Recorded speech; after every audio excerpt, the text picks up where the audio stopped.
పల్లెలు పట్టణాలకు పట్టుకొమ్మలాంటివి. పల్లెల్లో స్వచ్ఛమైన గాలి వాతావరణం ఉంటుంది. కానీ ఎక్కడి పల్లె మాత్రం పూర్తిగా విరుద్ధం. పచ్చని పల్లె కాలుష్య కోరల్లో కోనరాలుతుంది. కలుషితమైన నీరు, ఆకాశం నిండా పొగ ఈ పల్లె పరిస్థితి. గ్రామంలో వెలిసిన కంపెనీలు వెదజల్లే కాలుష్యం ఆ పల్లెను విషపూరితంగా మార్చింది. దీంతో మానవ మనుగడే కాదు, జంతువు మనుగడకు కూడా ప్రశ్నార్థకంగా మారింది. విషం కక్కుతున్న కంపెనీలపై జెమిని న్యూస్ స్పెషల్ ఫోకస్.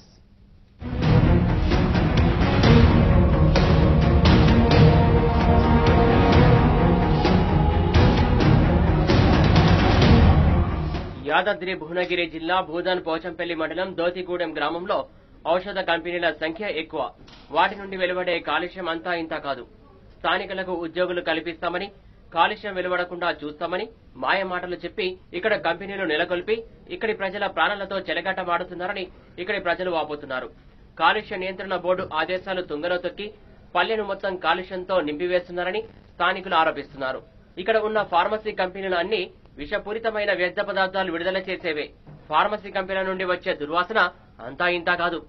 పొగను గాలిలోకి వదిలి వ్యర్థ పదార్థాలను రాత్రి సమయంలో భూగర్భ జలాల్లోకి విడుదల చేసి గాలి కాలుష్యమే కాక జల కాలుష్యం కూడా చేస్తున్నారు కంపెనీ యజమానులు.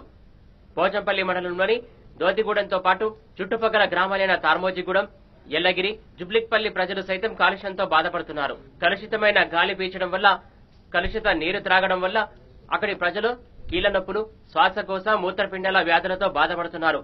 భూగర్భ జలాలు కలుషితం కావడం వల్ల పంటలు సైతం సరిగ్గా పండడం లేదని అక్కడి రైతులు ఆవేదన వ్యక్తం చేస్తున్నారు.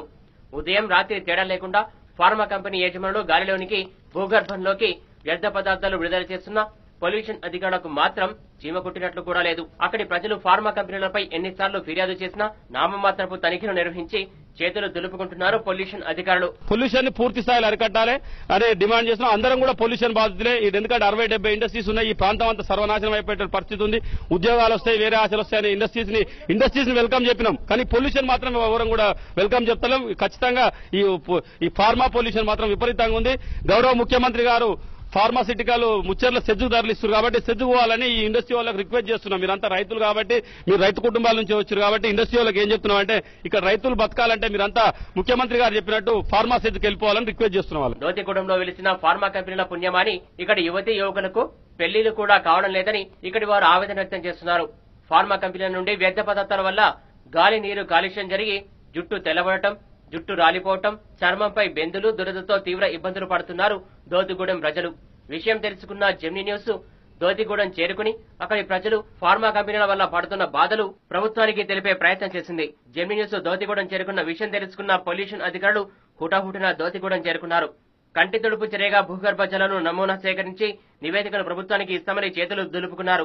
గతంలో కూడా ఆర్డీఓ సమక్షంలో ground water department, agriculture department and AD mines, జీఎండిఏసి and pollution control board, district officer committee, district collector ఆదేశాల మేరకు కమిటీ ఫామ్ చేశారు మేడం.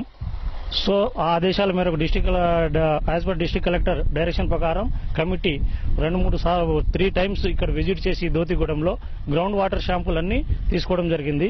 తీసుకొని రిపోర్టు కూడా డిస్టిక్ కలెక్టర్ కు సబ్మిట్ చేయడం జరిగింది.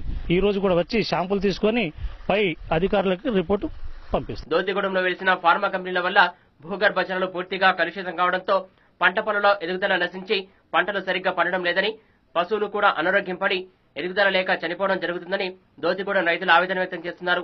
ఈ పరిస్థితి ఇలానే కొనసాగితే భవిష్యత్తులో 10 గ్రామాల్లో భూమి ఎందుకు పనికి రాకుండా పోతుందని ఇక్కడి వెలిసిన ఫార్మా కంపెనీలను తెలంగాణ ప్రభుత్వం ఫార్మా కంపెనీల కోసం కేటాయించిన స్థలాలకు తరలించి ఇక్కడి ప్రజలను కాపాడాలని ప్రభుత్వానికి వేడుకుంటున్నారు.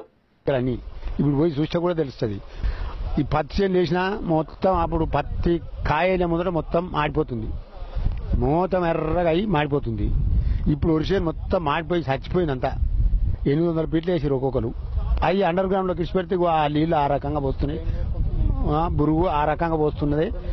మాకు న్యాయం అంటే ఈ కంపెనీ బంద్ పెట్టాలి సార్. మాకు ఈ పొల్యూషన్ రావద్దు, వాటర్ పొల్యూషన్ రావద్దు, వాయు పొల్యూషన్ రావద్దు. ఈ గులగులాలు అన్ని గులగులా దుల్దా ఈ చూపించుకురాకుండా కూడా తొడలకు కూడా ఈ చీరల నడవంగా కూడా ఇదంతా వెళ్ళాక గోకి గోకి గోకి సచ్చిన ఈ జ్వరం పెట్టింది. ఈ ఏంది బాధలు, ఏం బాధలు, ఏం కష్టం, ఏంది బెందులు లేస్తున్నాయి శరీరం వెళ్తున్నా. తొడలకైతే ఏముంది ఇంత తెలుపు మచ్చలు. మరి ఆ కోళ్ళ పరిశ్రమ కానీ మొత్తం దెబ్బతిన పరిస్థితి వచ్చింది. ఇలా కనీసం కోళ్ళు కూడా వేసుకునే పరిస్థితి. రైతులు మన పశువులు అమ్ముకోవడం జరుగుతుంది. మా వృత్తే వ్యవసాయం. ఇక్కడ వ్యవసాయం చేసుకోకుండా ఈ కంపెనీ వాళ్ళు వచ్చి కంపెనీ వాటర్ ఖరాబ్ చేసి వాతావరణ పొల్యూషన్ చేసి కనీసం ఊళ్ళో ఉండలేకునే పరిస్థితి ఉన్నది. ఇలా ఈ ఊళ్ళో ప్లేన్ వేయాలన్నా కూడా ఆలోచించే పరిస్థితికి వచ్చింది. ఇలా కనీసం తాగడానికి కూడా ఇలా నీళ్ళు కొనుక్కొచ్చుకునే పరిస్థితి. ఎంతమంది మంచిగా నీళ్ళు ఉండే తాగేటోళ్ళం, బోర్ నీళ్ళే తాగేటోళ్ళం. ఎవరైతే తప్పేస్తారో ఆ కంపెనీలు కంపల్సరీ బంద్ చేయాలి. ఈ కంపెనీలు కూడా మాకు వద్దు. ఎందుకంటే ఈ కంపెనీలు తీసుకుపోయి ముచ్చర్ల కేసీఆర్ గారు 30,000 ఎకరాల భూమి ఇచ్చారని చెప్పి అంటున్నారు. మరి ఆ ముచ్చర్లకి తీసుకుపోయి ఈ కంపెనీలు పెట్టుకుంటే అయిపోతుంది కదా. ఈ రైతులకు అందరికీ జనానికి ఇబ్బంది పెట్టి మొత్తం జనవాసాలనే మొత్తం ఇళ్ల పక్కకే కంపెనీలు పెట్టుకుని ఇలా ఎందుకు ఈ పరిస్థితి మాకు?